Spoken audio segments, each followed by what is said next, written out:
हम सब जानते हैं अभी 5 अगस्त को एक भव्य कार्यक्रम होगा जब आदरणीय प्रधानमंत्री जी के द्वारा एक दिन में 1 करोड़ लोगों को अन्न वितरण के कार्यक्रम का शुभारंभ होगा। अन्न उत्सव का कार्यक्रम उत्तर प्रदेश के अंदर 5 अगस्त को होगा।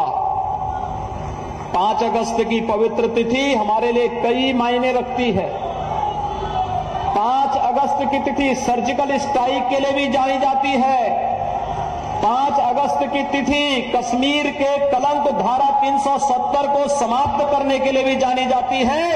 और 5 अगस्त की तिथि सैकड़ों वर्षों की गुलामी को बताते हैं। अयोध्या में भगवान श्री राम के भव्य मंदिर के कार्य का आदरणीय प्रधानमंत्री जी के करकमलों से शुभारंभ के लिए भी जाना जाता है। और इसलिए भाइयों बहनों 5 अगस्त की उस तिथि का कार्यक्रम भी अलग अलग तिथि में आपने देखा होगा कैसे एक तिथि को इतिहास के अमिट अक्षरों में स्वर्ण अक्षरों में लिख दिया गया है। 5 अगस्त की वह तिथि भारतीय इतिहास के लिए उसी प्रकार से मठ हो गई जो आजादी के बाद कुछ सरकारों ने इस देश में आतंकवाद के रूप में देने का प्रयास किया था, लेकिन आदरणीय प्रधानमंत्री जी के मार्गदर्शन में माननीय गृह मंत्री जी ने कश्मीर के धारा 370 को आतंकवाद की जन्य इस धारा को सदैव के लिए समाप्त करके आतंकवाद को हमेशा के लिए नेस्तनाबूद करने का कार्य भारत की धरती से किया है। जब भी नेतृत्व यशस्वी होता है, निस्वार्थ भाव के साथ कार्य करता है, तो देश के बारे में सोचता है। 136 करोड़ लोग उसके परिवार के हिस्से होते हैं, लेकिन जब नेतृत्व स्वार्थी होता है, भ्रष्ट होता है, बेईमान होता है, वह केवल अपने बारे में सोचता है, अपने परिवार के बारे में सोचता है। और आजादी के बाद से लेकर के विभिन्न सरकारों में, केंद्र में हो या राज्य में, यही तो होता रहा है। आज अगर प्रदेश में सुरक्षा का वातावरण है, इसकी प्रेरणा किसकी है? पहले दिन से ही आदरणीय प्रधानमंत्री जी ने भी, आदरणीय गृह मंत्री जी उस समय अध्यक्ष, राष्ट्रीय अध्यक्ष थे, तब भी उन्होंने इस बारे में कहा था प्रदेश के अंदर अपराध और अपराधियों के प्रति जीरो टॉलरेंस की नीति के तहत कार्य होना चाहिए। किसी व्यापारी का, किसी नागरिक का उत्पीड़न कतई नहीं होना चाहिए। हर एक व्यक्ति को न्याय मिले, सरकार का यह ध्येय होना चाहिए।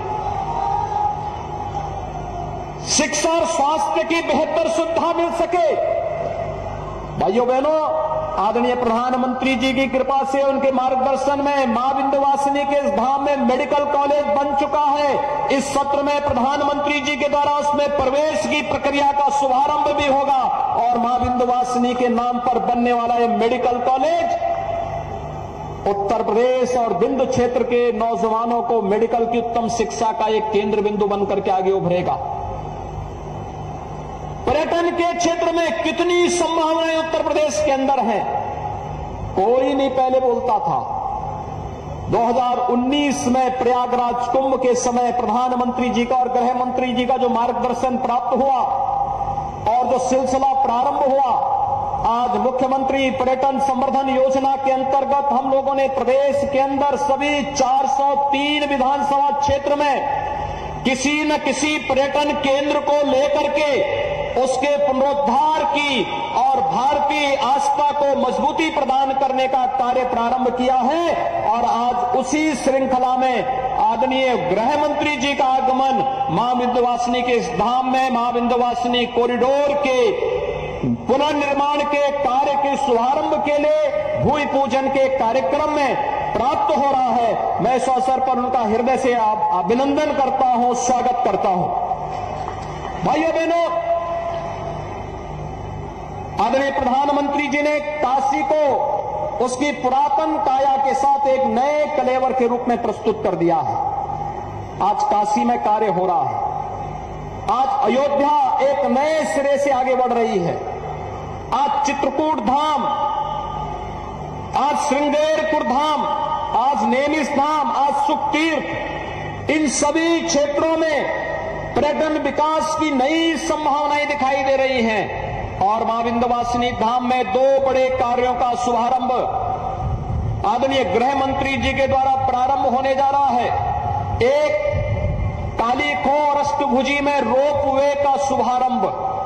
कभी लोग सोचते नहीं थे कि इन तीर्थों में रोपवे भी लगेगा।